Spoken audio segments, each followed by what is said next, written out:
Now let's do a little room tour through our motorhome, and Dani is an expert in camping and camping equipment, will take care of the camping part.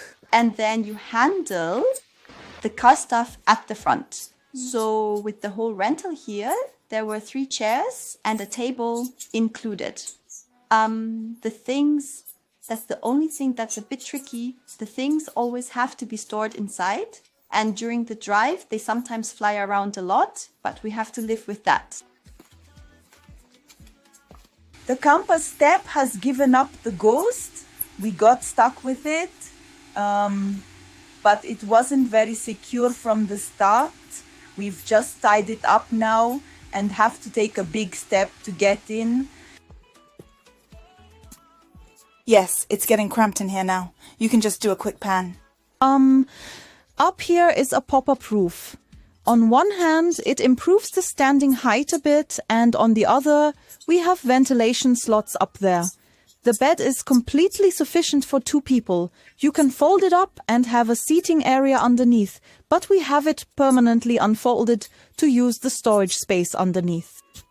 Here is a cooler box that actually cools quite well, sometimes even freezing everything, but sometimes it doesn't work at all. So it's a bit of a gamble. A small cabinet, we weren't sure about it at first, but it's great. There's more than enough space for 2 people. Not super tidy, but easy for everyone.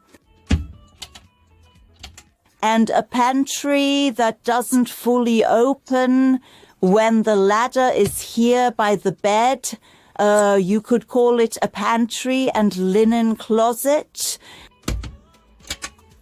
Alex laughed on the first day when I said, that's in the bathroom. But for me, it's the bathroom because there's a toilet here, a mirror above it, and a sink. Yes.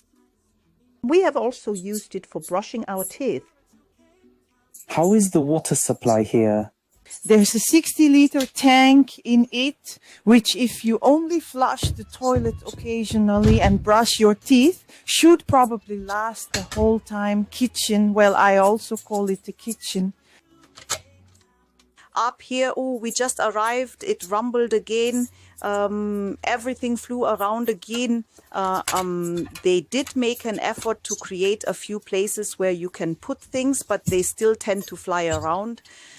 But everything for 2 people, wine glasses, regular drinking glasses, bowls, cups, plates, and so on. Here, a small cooking area with 2 gas burners, cutlery and other things, especially wine bottles. Wine bottles are stored here.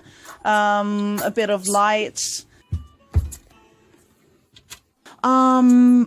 Pots also well equipped, pots, pans, and down here we always have our drinking water. We always try to have at least 20 liters of drinking water with us. And then there's a small cabinet here that we use as, okay, here's a kettle. But, of course, you can only use it when connected to shore power. And otherwise, there are a few things here that we need for cooking, direct access from outside, because there's another cooking area outside that we mainly use. I've never opened it. What do I need to do? So, yes, you can see now. I've never cooked. Alex has done it until now. I have to do it. Okay, tada. So I've seen it before. Cooking area, and you can also do some washing up here. The water, however, runs out at the bottom, so you need a hose. I saw that this morning. Okay. But at most parking spots, we naturally also always have a washing up facility. Yes. Maybe the camping stories here on the other side, connections, gas. The gas cylinder is really cool back here. I don't think that would be allowed in Germany. It just rides along openly. You just have to open it when you need it. Here is the exhaust from the heater, as it says, toilet cassette, diesel. Not to forget, don't confuse it with water. So one for drinking water, one for diesel, and a ProMan SIP. So we can use all 220 volt devices inside normally. We have had that at almost every campsite so far. I think only once we didn't. Insect protection on the windows, grids. Yes, everything is there. I think it also holds up reasonably well. So the last few days were quite good. All Dometic windows, Dometic toilet cassette, all according to European standards. The vehicle, all-wheel drive vehicle, Toyota Hilux, automatic. And exactly what was I going to say? Let's sit down, let's sit inside. Logically, the steering wheel is on the right side because in Namibia, they drive on the left. It drives basically like any other vehicle. Automatic was already mentioned. Here there's this setting for the all-wheel drive, which might be quite important and helpful. I also looked this up on the internet. So basically you can drive through almost all of Namibia with H2. That's the normal rear-wheel drive. Then if there's an emergency or the road is a bit slippery or there are stones or sand, you switch to H4 as usual. You can definitely drive up to 80 or 100 kilometers per hour. And it's even more powerful in low 4 gear. You are only supposed to use it up to 30 or 40 kilometers per hour. It really puts power to all 4 wheels. You can get through mud and sludge. We've already tried that, had to try it. With H2, you can get through all of Namibia, at least most of it. Unless it gets tricky in the sand or something, then we can switch to the other all-wheel drive modes. When the ignition is on, this multifunction device here also works. You can connect the phone via Bluetooth. You can listen to the radio via Bluetooth. There are different settings. We are not using it at the moment, not even as a navigation system, but we brought our Garmin from home.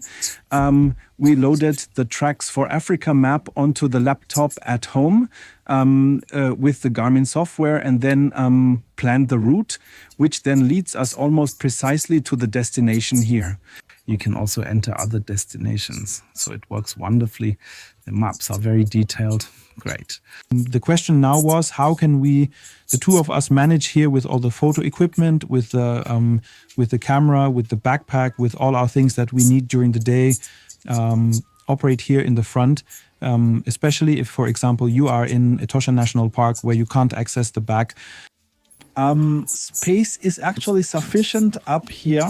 You can store things in the footwell up front. Here are the cameras and here are also the drink bottles. Then we have our coffee mugs on the sides. Up front there are 2 large compartments, a large glove compartment. The drone is in here. Up here are the glasses. A few more maps can be stored here. That works wonderfully. Up front, you have the option to put in another drinking cup. It is then automatically cooled like an air conditioner. In the middle, a large center console. So you can really store your lunchbox again if you're having breakfast somewhere in Etosha National Park. You can also have breakfast. And here in this large backpack, exactly between us, we have camera equipment. So it is indeed sufficient for 2 people and the equipment you have throughout the day.